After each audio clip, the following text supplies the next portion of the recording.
Assalamualaikum warahmatullahi wabarakatuh. Halo guys, nama saya Muhammad Farhan. Di sini saya akan menjelaskan tentang PPh tiga memahami Pak, yaitu PPh tiga yaitu memahami pajak penghasilan atas penghasilan tertentu. Oke, dalam presentasi komprehensif mengenai pajak penghasilan PPh tiga, sesi ini dirancang untuk khusus bagi mahasiswa sarjana dan pasca sarjana di perguruan tinggi yang ingin mengalami seluk-beluk salah satu aspek penting dalam sistem perpajakan Indonesia. Kami akan membahas secara rinci mengenai definisi objek objek, tarif, hingga mekanisme pemotongan dan pelaporan PPh tiga serta pentingnya kepatuhan terhadap peraturan perpajakan. Apa itu apa itu PPh tiga? PPh tiga adalah singkatan dari pajak penghasilan pasal 23. Ini merupakan jenis pajak penghasilan yang dipotong oleh pihak pemberi penghasilan pada pembayaran yang dilakukan atau saat penghasilan tersebut terutang kepada wajib pajak dalam negeri yang atau disebut WPDN atau bentuk usaha tetap atau disebut BUT. Selalu disebut singkatnya itu BUT. Tujuan utama pemotongan ini adalah untuk mempermudah pengumpulan pajak atas jenis-jenis penghasilan tertentu yang umumnya bersifat pasif atau berasal dari jasa. Prinsip PPh tiga ini adalah pembayaran PPh di muka atau kredit pajak. Artinya, pajak yang terpotong ini dapat diperhitungkan sebagai kredit pajak. Bagi sebagai kredit pajak bagi wajib pajak yang dipotong dalam perhitungan PPh terutang pada akhir tahun pajak. Hal ini berbeda dengan PPh final yang tidak dapat dikreditkan. Penting untuk dicatat bahwa PPh tiga hanya berlaku untuk penghasilan yang diterima atau diperoleh dari pihak yang lain berasal dari modal, penyerahan jasa, atau penyelenggaraan kegiatan selain yang telah dipotong PPh satu. Ini menegaskan peran PPh tiga sebagai pelengkap dalam sistem pemotongan pajak penghasilan.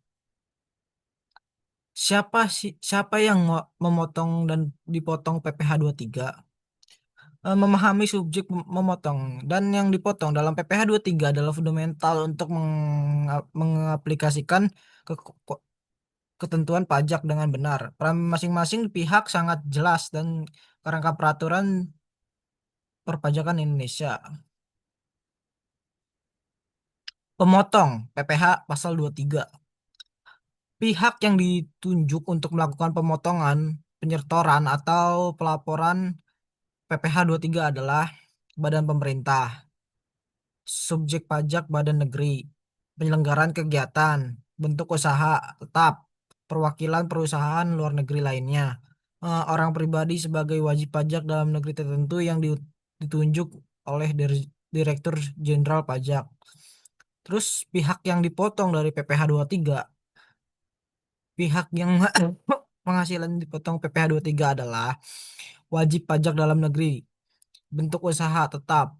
Itu berarti PPh tiga diterapkan pada entitas usaha dan individu yang terdaftar sebagai wajib pajak Indonesia atau entitas asing yang beroperasi sebagai bentuk usaha tetap di Indonesia.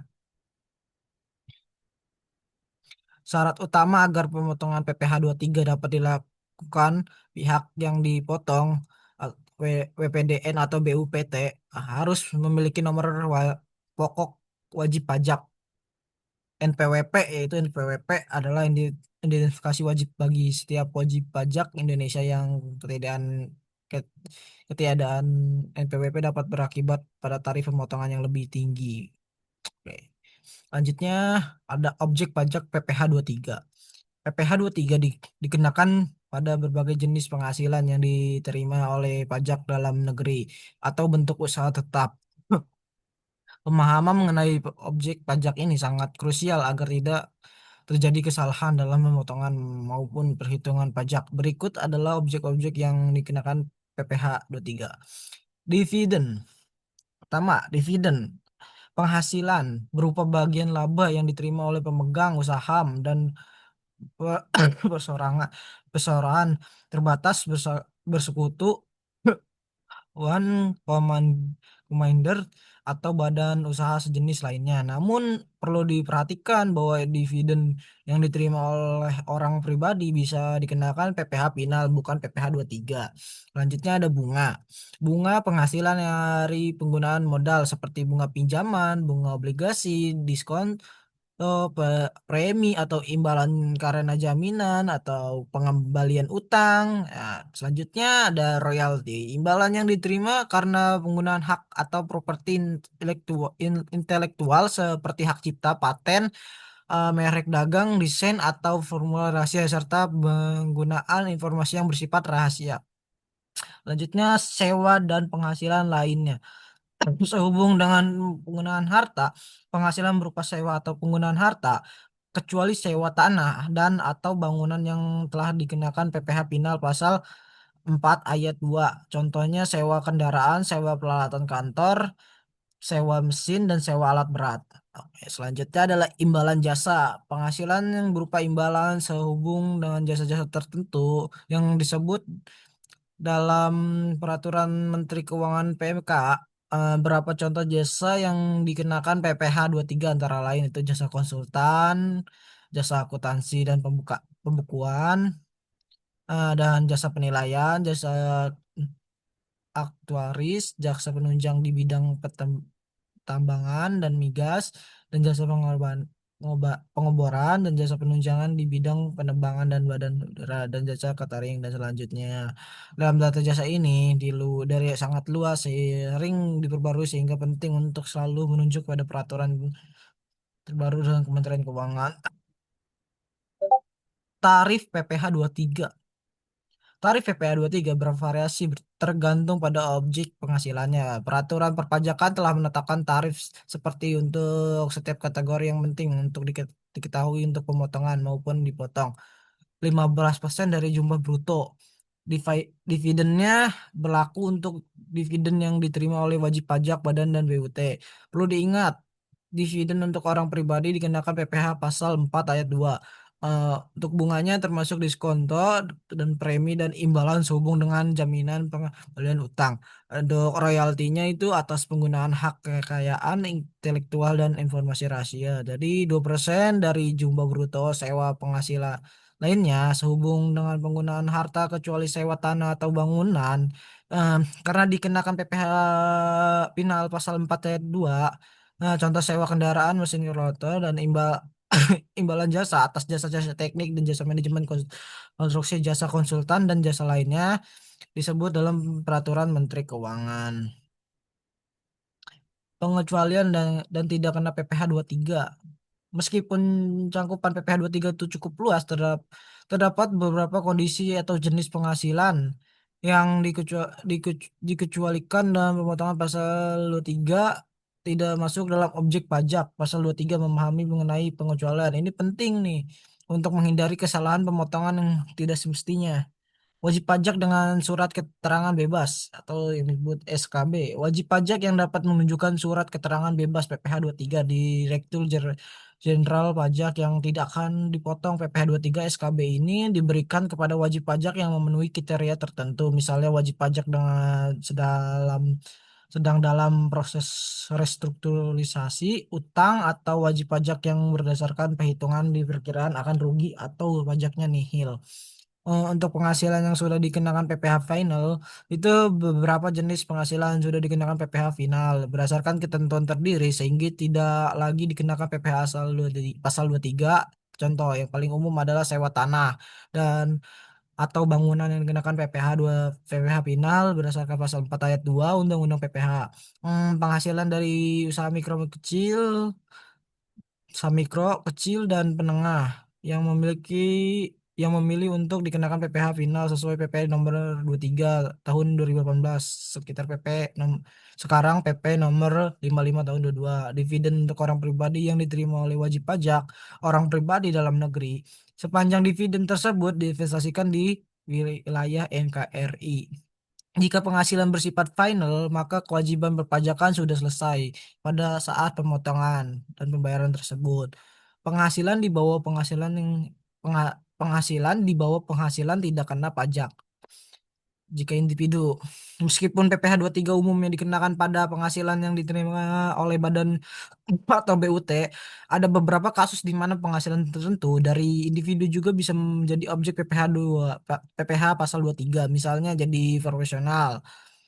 Namun secara umum konsep PTKP lebih relevan untuk PPh pasal 21 pajak atas gaji dan upah jika penghasilan individu secara spesifik menjadi objek PPh tiga dan sejumlahnya sangat kecil sehingga berada di PTKP untuk penghasilan PKP, maka hal tersebut bisa menjadi pertimbangan untuk tidak dilakukan pemotongan. Namun dalam konteks PPh tiga jumlah bruto menjadi pengenaan pajak yang tidak menghitung PTKP dan penjualan ini dapat relevan dan menghasilkan jasa tertentu individu dan tidak memiliki NPWP jumlahnya sangat minim.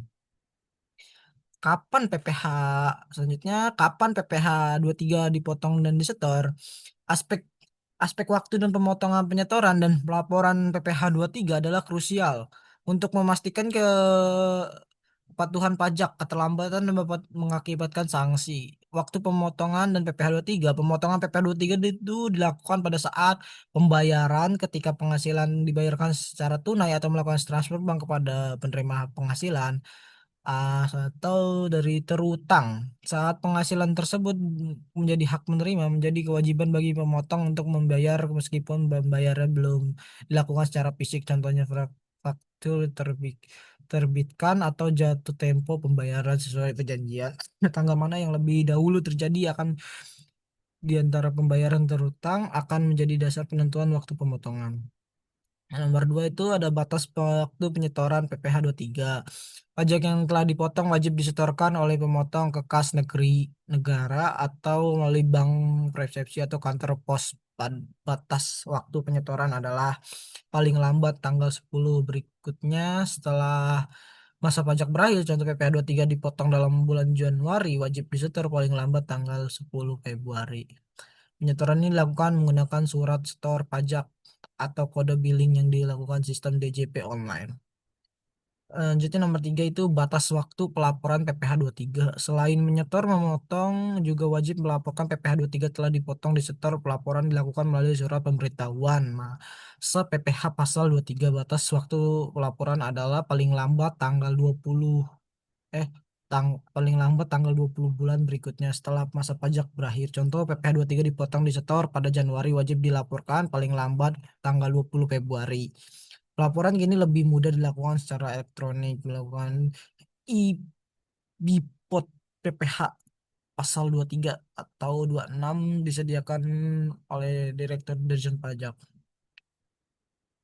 Selanjutnya sanksi jika tidak patuh terhadap ketentuan PPh tiga. Kepatuhan dalam melaksanakan kewajiban perpajakan PPh tiga adalah sangat serius. Direktorat Jenderal Pajak memiliki mekanisme pengawasan sanksi tegas bagi wajib pajak yang tidak memenuhi kewajiban. Pemahaman mengenai sanksi ini penting sebagai pengingat konsekuensi dalam ketidakpatuhannya. Satu, denda administrasi. Keterlambatan penyetoran laporan PPh tiga dikenakan sanksi administrasi.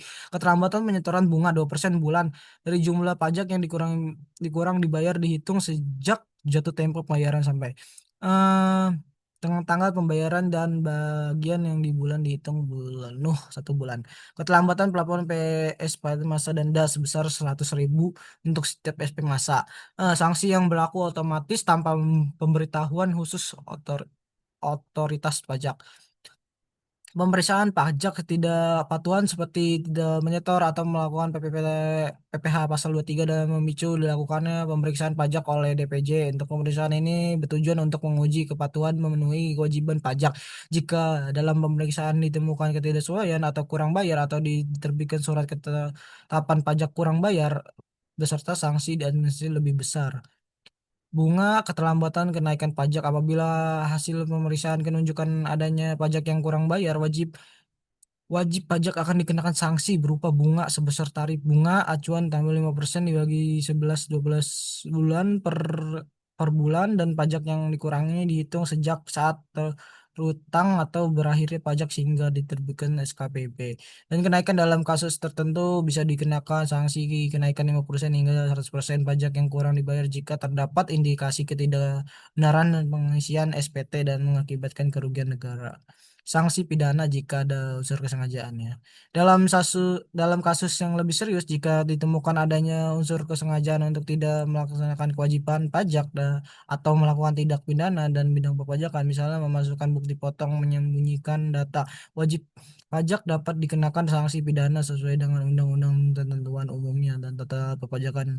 Sanksi pidana meliputi denda yang sangat besar dan atau pidana penjara. Untuk penutupan dan kesimpulan atau membangun pemahaman pajak yang kuat, kita tetap menyusuri perjalanan yang komprehensif dan memahami pajak penghasilan PPh tiga sebagai mahasiswa sarjana dan pasca sarjana. Memahami ini tidak hanya relevan, tidak kepentingan akademis, tetapi juga esensial dalam karir profesional adanya di masa depan, baik sebagai pelaku bisnis, konsultan maupun individu dan sadar pajak. PPh pasal 23 adalah pajak potong yang penghasilan tertentu. Ingatlah bahwa PPh pasal 23 itu berfungsi sebagai mekanisme pemotongan pajak di muka untuk jenis penghasilan tertentu seperti dividen dan bunga royalti, dan sewa selain tanah bangunan dan imbalan jasa. Ini adalah kredit pajak yang dapat diperhitungkan di akhir tahun pajak. Kewajiban dipotong setor dan dilaporkan tepat waktu bagi pemotong. Kewajiban tidak hanya berhenti pada pemotongan tetapi juga penyetoran ke kas negara maksimal maksimal tanggal 10, meskipun berikutnya pelaporan sebenarnya SPT masa maksimal tanggal 20. Berikutnya keterlambatan akan berakibat pada sanksi administrasi yang merugikan. Untuk kenali objek tarif dan pengecualian, yaitu memahami detail mengenai objek pajak apa yang dikenakan tarif. Kalau yang berlaku 15% dan 2% dengan menyesuaikan jika tanpa NPWP serta pengejualan SKB final, dan adalah kunci untuk menghindari kesalahan atau praktik selalu diperbarui informasi adalah Anda peraturannya perpajakan terbaru. Mungkin sekian dari saya. Assalamualaikum warahmatullahi wabarakatuh.